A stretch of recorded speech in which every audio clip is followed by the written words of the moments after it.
ನಮಸ್ಕಾರ ವಿದ್ಯಾರ್ಥಿಗಳೇ, ಎಲ್ಲರಿಗೆ ಆತ್ಮೀಯವಾದ ಸ್ವಾಗತ. ರಾಜ್ಯಶಾಸ್ತ್ರ ವಿಷಯಕ್ಕೆ ಸಂಬಂಧಪಟ್ಟಂತೆ BA ಪ್ರಥಮ ವರ್ಷ ಹಾಗೂ ಪ್ರಥಮ ಸೆಮಿಸ್ಟರ್ ವಿದ್ಯಾರ್ಥಿಗಳಿಗೆ ರಾಜಕೀಯ ಸಿದ್ಧಾಂತ ಅನ್ನುವ ಒಂದು ಪೇಪರ್ ಇದೆ. ಅದರಲ್ಲಿ 3ನೇ ಅಧ್ಯಾಯ ರಾಜಕೀಯ ಸಂಪ್ರದಾಯ, ಪೊಲಿಟಿಕಲ್ ಟ್ರೆಡಿಷನ್ಸ್. ಮೊದಲಿನ ವಿಡಿಯೋಗಳಲ್ಲಿ ನಾವು ಉದಾರವಾದ, ಸಮಾಜವಾದ, ಮಾರ್ಕ್ಸ್ವಾದ ಮತ್ತು ಸಮತಾವಾದ ಬಗ್ಗೆ ಚರ್ಚೆ ಮಾಡಿದ್ದೀವಿ.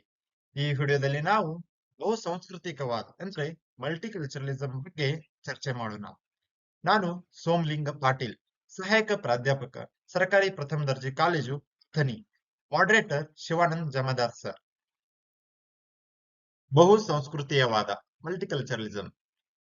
ಇಂದಿನ ಸಮಾಜಗಳಲ್ಲಿ ಅತಿ ಮುಖ್ಯವಾದ ಪ್ರಶ್ನೆ ಏನಂದ್ರೆ, ವೈವಿಧ್ಯತೆ ಉಳಿಸೊಂದಿಗೆ ನಾಗರಿಕ ಮತ್ತು ರಾಜಕೀಯ ಏಕತೆ ಹೇಗೆ ಕಾಪಾಡುವುದು? ಈ ಪ್ರಶ್ನೆಗೆ ಬಹುಸಂಸ್ಕೃತಿಯವಾದ ಒಂದು ಉತ್ತರವಾಗಿದೆ. ಸಂಸ್ಕೃತಿ ಎಂದರೆ ಒಂದು ನಿರ್ದಿಷ್ಟ ಸಮಾಜ ಅಥವಾ ಗುಂಪಿನ ಜೀವನ ವಿಧಾನ. ಅದರಲ್ಲಿ ಆ ಸಮಾಜದ ನಂಬಿಕೆಗಳು, ಮೌಲ್ಯಗಳು, ಆಚರಣೆಗಳು, ಕಲೆ, ಸಂಗೀತ, ಸಾಹಿತ್ಯ ಮತ್ತು ಇತರ ಸಾಮಾಜಿಕ ರೂಢಿಗಳು ಸೇರುತ್ತವೆ.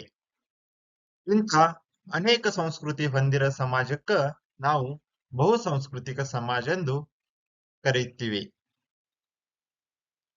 ಸಮಾಜದಲ್ಲಿ ಬೇರೆ ಬೇರೆ ಸಂಸ್ಕೃತಿಗಳ ಜನರು ಒಟ್ಟಿಗೆ ವಾಸಿಸುವುದು ಹೊಸದೇನಲ್ಲ. ಬಹುಸಂಸ್ಕೃತಿ ಎಂಬ ಪದ ಇತ್ತೀಚೆಗೆ ಬಂದಿದ್ದರೂ ಹಿಂದಿನಿಂದಲೂ ನಮ್ಮ ಸಮಾಜದಲ್ಲಿ ಇದೆ. ಉದಾಹರಣೆಗೆ, ಭಾರತ ದೇಶ, ಭಾರತೀಯ ಸಮಾಜ ಯಾವಾಗಲೂ ಹಲವು ಸಂಸ್ಕೃತಿಗಳನ್ನು ಹೊಂದಿರುವ ದೇಶ. ಇದೇ ರೀತಿ ಹಿಂದೆ ಅಟೋಮನ್ ಸಾಮ್ರಾಜ್ಯ, ರೋಮನ್ ಸಾಮ್ರಾಜ್ಯಗಳಂತ ದೊಡ್ಡ ಸಾಮ್ರಾಜ್ಯಗಳಲ್ಲಿ ಕೂಡ ಹಲವು ಸಂಸ್ಕೃತಿಗಳು ಅಥವಾ ಸಂಸ್ಕೃತಿಗಳ ಜನರು ಶಾಂತಿಯುತವಾಗಿ ಒಟ್ಟಿಗೆ ಬಾಳುತ್ತಿದ್ದರು. ಆದರೆ 16ನೇ ಶತಮಾನದ ನಂತರ ಯುರೋಪದಲ್ಲಿ ಒಂದು ಪ್ರಮುಖ ಬದಲಾವಣೆ ಆಯಿತು. ಏನಂದ್ರೆ, ಯುರೋಪದಲ್ಲಿ ಹಲವು ರಾಷ್ಟ್ರ ರಾಜ್ಯಗಳ ಉದಯಕ್ಕೆ ಬಂದವು. ಆ ರಾಷ್ಟ್ರ ರಾಜ್ಯಗಳ ಆಧಾರ ಒಂದ ಸಂಸ್ಕೃತಿ, ಒಂದ ದೇಶ. ಆದ್ರೆ ಯುದ್ಧ, ಸಾಮ್ರಾಜ್ಯವಾದ, ವಲಸೆ ಈ ಕಾರಣಗಳಿಂದ ಇವು ಯಾವುದೇ ದೇಶಗಳು ತಮ್ಮ ಒಂದು ಸಂಸ್ಕೃತಿಯನ್ನು ಉಳಿಸಲು ಸಾಧ್ಯವಾಗಲಿಲ್ಲ. ಯುರೋಪಿಯನ್ ದೇಶಗಳು ಕೂಡ ಬಹುಸಾಂಸ್ಕೃತಿಕವಾಗಿ ಮುಂದೆ ಬಂದವು. ಬಹುಸಂಸ್ಕೃತಿಯವಾದ ಎಂಬ ಪದ ಮೊದಲು 1965ರಲ್ಲಿ ಕೆನಡಾದಲ್ಲಿ ಬಳಕೆಗೆ ಬಂದಿತ್ತು. ಅಲ್ಲಿನ ಸಾಂಸ್ಕೃತಿಕ ವೈವಿಧ್ಯತೆಯನ್ನು ನಿರ್ವಹಿಸಲು, ಹೊಸ ವಿಧಾನವನ್ನು ವಿವರಿಸಲು ಇದನ್ನು ಬಳಸಲಾಯಿತು. ಬಹುಸಂಸ್ಕೃತಿಯವಾದ ಎಂದರೆ ಸಮಾಜದಲ್ಲಿ ಬೇರೆ ಬೇರೆ ಸಂಸ್ಕೃತಿಗಳನ್ನು ಸಕ್ರಿಯವಾಗಿ ಬೆಂಬಲಿಸುವುದು, ಎಲ್ಲ ಸಂಸ್ಕೃತಿಗಳನ್ನು ಸನ್ಮಾನಿಸುವುದು. ರಾಜ್ಯಶಾಸ್ತ್ರದಲ್ಲಿ ಬಹುಸಾಂಸ್ಕೃತಿಕ ಎಂದರೆ ಒಂದು ದೇಶ ಅಥವಾ ರಾಜ್ಯದಲ್ಲಿ ವಿವಿಧ ಸಂಸ್ಕೃತಿಗಳ ಜನರನ್ನು ಒಪ್ಪಿಕೊಳ್ಳುವುದು ಮತ್ತು ಅವರನ್ನು ಪ್ರೋತ್ಸಾಹಿಸುವುದು. ಇದು ಅನೇಕ ಸಂಸ್ಕೃತಿಗಳು, ಜನಾಂಗಗಳು ಮತ್ತು ಧರ್ಮಗಳ ಜನರ ಅಸ್ತಿತ್ವವನ್ನು ಗುರುತಿಸುತ್ತದೆ ಮತ್ತು ಅವರಿಗೆ ಸಮಾನ ಹಕ್ಕುಗಳು ಹಾಗೂ ಅವಕಾಶಗಳನ್ನು ನೀಡಲು ಬೆಂಬಲಿಸುತ್ತದೆ. ಬಹುಸಂಸ್ಕೃತಿ ಎಂಬುದು ಒಂದು ಸರ್ಕಾರಿ ನೀತಿ ಆಗಿರಬಹುದು, ಸಮಾಜದ ಒಂದು ತತ್ವವಾಗಿರಬಹುದು, ಅಥವಾ ವೈವಿಧ್ಯಮಯ ಸಮಾಜವನ್ನು ವಿವರಿಸಲು ಬಳಸುವ ಪದವಾಗಿರಬಹುದು. ಬಹುಸಂಸ್ಕೃತಿಯವಾದ ಉಗಮ ಮತ್ತು ಬೆಳವಣಿಗೆ. ಬಹುಸಂಸ್ಕೃತಿ ಎಂಬ ವಿಚಾರ ಮೊದಲಿಗೆ 1960ರ ದಶಕದಲ್ಲಿ ಅಮೆರಿಕಾದಲ್ಲಿ ಕಪ್ಪು ಪ್ರಜ್ಞೆ ಚಳವಳಿಯ ಅಂದ್ರೆ ಬ್ಲ್ಯಾಕ್ ಕಾನ್ಸಿಯನ್ಸ್ ಮೂವ್ಮೆಂಟ್ ಮೂಲಕ ಹೊರಹೊಮ್ಮಿತ್ತು. 1960ರ ಕೊನೆ ಹಾಗೂ 1970ರ ಆರಂಭದಲ್ಲಿ ಪಶ್ಚಿಮ ಯುರೋಪ್ ಮತ್ತು ಉತ್ತರ ಅಮೆರಿಕಾದ ಹಲವು ದೇಶಗಳಲ್ಲಿ ಅಲ್ಪಸಂಖ್ಯಾತರು ರಾಜಕೀಯವಾಗಿ ತಮ್ಮ ಧ್ವನಿಯನ್ನು ಎತ್ತಲು ಆರಂಭಿಸಿದರು. ಕೆಲವೊಮ್ಮೆ ಇದು ಜನಾಂಗೀಯ ಸಾಂಸ್ಕೃತಿಕ ರಾಷ್ಟ್ರೀಯತೆ ಮೂಲಕ ವ್ಯಕ್ತವಾಯಿತು. ಜನಾಂಗೀಯ ಸಾಂಸ್ಕೃತಿಕ ರಾಷ್ಟ್ರೀಯತೆ ಎಂದರೆ ನಮ್ಮ ಜನಾಂಗ ಮತ್ತು ಸಂಸ್ಕೃತಿಯು ವಿಶಿಷ್ಟವಾದುದು ಎಂಬ ತೀವ್ರ ಭಾವನೆಯಿಂದ ಮತ್ತು ಅದನ್ನು ಕಾಪಾಡಿಕೊಳ್ಳುವ ಇಚ್ಛೆಯಿಂದ ಮೂಡಿಬರುವ ಒಂದು ಬಗೆಯ ದೇಶಭಕ್ತಿ. ಇದು ವಿಶೇಷವಾಗಿ ಕೆನಡಾದಲ್ಲಿ ಫ್ರೆಂಚ್ ಮಾತನಾಡುವ ಕ್ಯುಬೆಕ್ ಜನರ ನಡುವೆ ಕಾಣಿಸಿತ್ತು.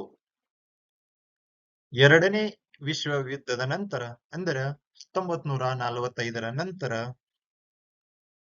ಅನೇಕ ಪಾಶ್ಚಾತ್ಯ ದೇಶಗಳು ತಮ್ಮ ದೇಶವನ್ನು ಪುನರ್ನಿರ್ಮಿಸಲು ಬೇರೆ ದೇಶಗಳಿಂದ ಕಾರ್ಮಿಕರನ್ನು ಕರೆಸಿಕೊಂಡವು.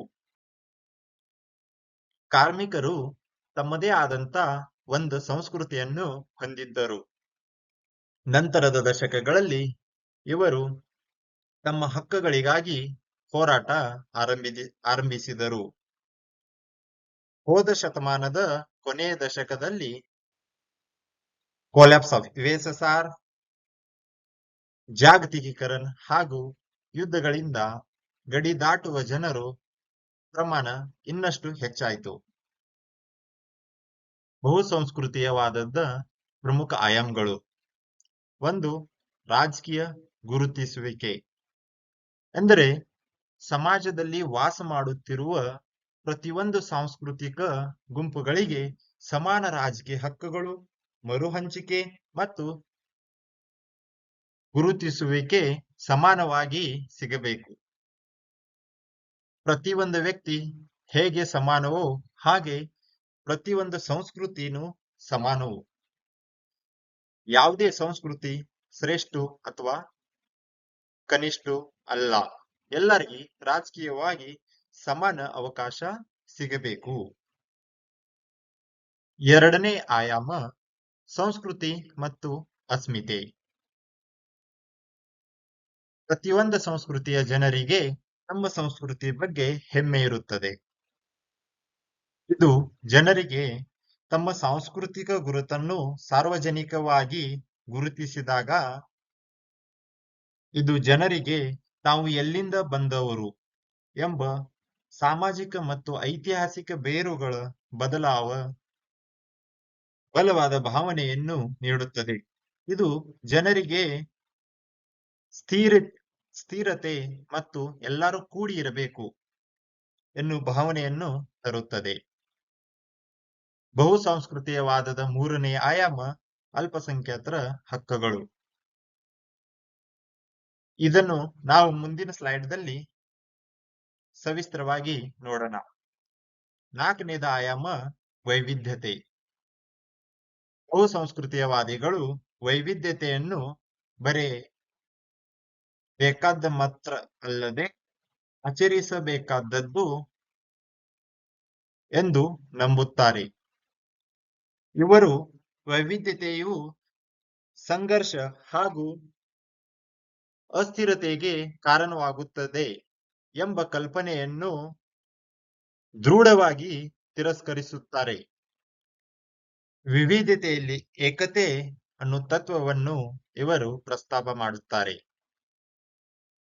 ನಮ್ಮ ದೇಶದಲ್ಲಿ ಈ ತತ್ವವನ್ನು ನಾವು ಆಚರಣೆ ಮಾಡುತ್ತೀವಿ. ಆದ್ದರಿಂದ ಸಂಸ್ಕೃತಿ ಆಧಾರಿತ ಕಲಹಗಳನ್ನು ಇಲ್ಲಿ ಕಡಿಮೆ ನೋಡ್ತೀವಿ. ಅಲ್ಪಸಂಖ್ಯಾತರ ಹಕ್ಕುಗಳು. ಈ ಹಕ್ಕುಗಳನ್ನು ಗುರುತಿಸಲು ಅತ್ಯಂತ ವ್ಯವಸ್ಥಿತ ಪ್ರಯತ್ನವನ್ನು ವಿಲ್ ಕಿಮ್ಲಿಕಾ ಕೈಗೊಂಡರು. ಕಿಮ್ಲಿಕಾ ಅವರು 3 ರೀತಿಯ ಅಲ್ಪಸಂಖ್ಯಾತರ ಹಕ್ಕುಗಳನ್ನು ಗುರುತಿಸಿದ್ದಾರೆ. ಮೊದಲನೇದು ಸ್ವ ಆಡಳಿತ ಹಕ್ಕುಗಳು, ಸೆಲ್ಫ್ ಗವರ್ಮೆಂಟ್ ರೈಟ್ಸ್. ಕಿಮ್ಲಿಕಾ ಅವರ ಪ್ರಕಾರ ಈ ಹಕ್ಕುಗಳು ಸಾಮಾನ್ಯವಾಗಿ ಒಂದು ನಿರ್ದಿಷ್ಟ ದೇಶದಲ್ಲಿ ಕೇಂದ್ರೀಕೃತವಾಗಿರುವ ತಮ್ಮದೇ ಆದ ಭಾಷೆ ಮತ್ತು ಜೀವನ ಶೈಲಿಯನ್ನು ಹೊಂದಿರುವ ರಾಷ್ಟ್ರೀಯ ಅಲ್ಪಸಂಖ್ಯಾತರು ಅಥವಾ ಸ್ಥಳೀಯ ಜನರಿಗೆ ಸೇರಿವೆ. ಉದಾಹರಣೆಗೆ ಅಮೆರಿಕದಲ್ಲಿ ಇರುವ ರೆಡ್ ಇಂಡಿಯನ್ಸ್. ಎರಡನೇದು ಬಹು ಜನಾಂಗೀಯ ಹಕ್ಕುಗಳು, ಪಾಲಿಎಥ್ನಿಕ್ ರೈಟ್ಸ್. ಈ ಹಕ್ಕುಗಳು ವಲಸೆಯ ಮೂಲಕ ಸಮಾಜದಲ್ಲಿ ಬೆರೆತ ವಿವಿಧ ಜನಾಂಗೀಯ ಮತ್ತು ಧಾರ್ಮಿಕ ಅಲ್ಪಸಂಖ್ಯಾತರಿಗೆ ಸಂಬಂಧಿಸಿದೆ.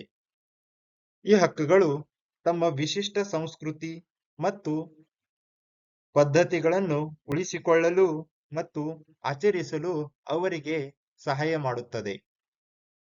ಉದಾಹರಣೆಗೆ ಭಾರತದ ಸಂವಿಧಾನ ಸಿಖ್ ಧರ್ಮ ಜನರಿಗೆ ಕೃಪಾನ ಇಡುವ ಅವಕಾಶ ನೀಡಿದೆ. ಮೂರನೇದು ಪ್ರತಿನಿಧಿತ್ವದ ಹಕ್ಕುಗಳು, ರಿಪ್ರೆಸೆಂಟೇಷನ್ ರೈಟ್ಸ್. ಈ ಹಕ್ಕುಗಳು ಸಮಾಜದಲ್ಲಿ ಅಲ್ಪಸಂಖ್ಯಾತ ಅಥವಾ ಹಿಂದುಳಿದ ಗುಂಪುಗಳ ಪ್ರಾತಿನಿಧಿತ್ವವನ್ನು ಸುಧಾರಿಸುವ ಗುರಿಯನ್ನು ಹೊಂದಿದೆ. ವಿಶೇಷವಾಗಿ ಶೈಕ್ಷಣಿಕದಲ್ಲಿ ಮತ್ತು ರಾಜಕೀಯ ಸಾರ್ವಜನಿಕ ಜೀವನದಲ್ಲಿನ ಉನ್ನತ ಹುದ್ದೆಗಳಲ್ಲಿ. ರಿಸರ್ವೇಶನ್ ಪಾಲಿಸಿಗಳಿಂದ ಈ ಹಕ್ಕುಗಳನ್ನು ನೀಡಲಾಗುತ್ತದೆ. ಹೆಣ್ಮಕ್ಕಳಿಗೆ ರಿಸರ್ವೇಶನ್ ನೀಡಲಾಗಿದೆ. Models of multiculturalism. ಮೂಲತಃ ಬಹುಸಂಸ್ಕೃತಿಯವಾದದಲ್ಲಿ ಬೇರೆ ಬೇರೆ ಪ್ರಕಾರಗಳಿದ್ದು ಪ್ರತಿಯೊಂದು ವೈವಿಧ್ಯತೆ ಮತ್ತು ಏಕತೆಯ ನಡುವೆ ಸಮತೋಲನ ಸಾಧಿಸಲು ತನ್ನದೇ ಆದ ಮಾರ್ಗವನ್ನು ಸೂಚಿಸುತ್ತದೆ. ಬಹುಸಂಸ್ಕೃತಿಯವಾದದ 3 ಮುಖ್ಯ ಮಾದರಿಗಳು. 1. ಉದಾರವಾದಿ ಬಹುಸಂಸ್ಕೃತಿಯವಾದ. ಈ ಮಾದರಿಯು ವ್ಯಕ್ತಿಗಳ ಹಕ್ಕು ಮತ್ತು ಸ್ವಾತಂತ್ರ್ಯಕ್ಕೆ ಹೆಚ್ಚು ಆದ್ಯತೆ ನೀಡುತ್ತದೆ.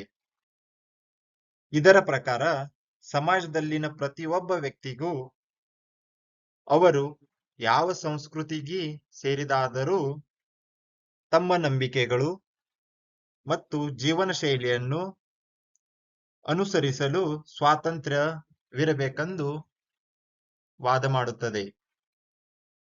ಎರಡನೇದು ಬಹುತ್ವದ ಬಹುಸಂಸ್ಕೃತಿಯವಾದ ಅಥವಾ ಪ್ಲೂರಲ್ ಮಲ್ಟಿಕಲ್ಚರಲಿಸಂ. ಈ ಮಾದರಿಯು ವಿವಿಧ ಸಂಸ್ಕೃತಿಗಳು ತಮ್ಮದೇ ಆದ ವಿಶಿಷ್ಟ ಅಸ್ತಿತ್ವವನ್ನು ಉಳಿಸಿಕೊಂಡು ಸಮಾಜದಲ್ಲಿ ಸಹಬಾಳ್ವೆ ನಡೆಸುವುದನ್ನು ಪ್ರತಿಪಾದಿಸುತ್ತದೆ. ಇಲ್ಲಿ ಸಂಸ್ಕೃತಿಗಳನ್ನು ಒಂದೇ ಬೌಲ್ಗೆ ಹಾಕಿ ಕರಗಿಸುವ ಬದಲು ಸಲಾಡ್ ಬೌಲ್ ನಂತೆ ನೋಡಲಾಗುತ್ತದೆ. ಮೂರನೇದು ವಿಶ್ವ ನಾಗರಿಕ ಬಹುಸಂಸ್ಕೃತಿಯವಾದ, ಕಾಸ್ಮೋಪಾಲಿಟನ್ ಮಲ್ಟಿಕಲ್ಚರಲಿಸಂ. ಈ ಮಾದರಿಯು ಎಲ್ಲಾ ಮಾನವರು ಒಂದೇ ಜಾಗತಿಕ ಸಮುದಾಯದ ಭಾಗ ಎಂಬ ವಿಶ್ವ ನಾಗರಿಕ ಕಲ್ಪನೆಯನ್ನು ಬಯಸುತ್ತದೆ.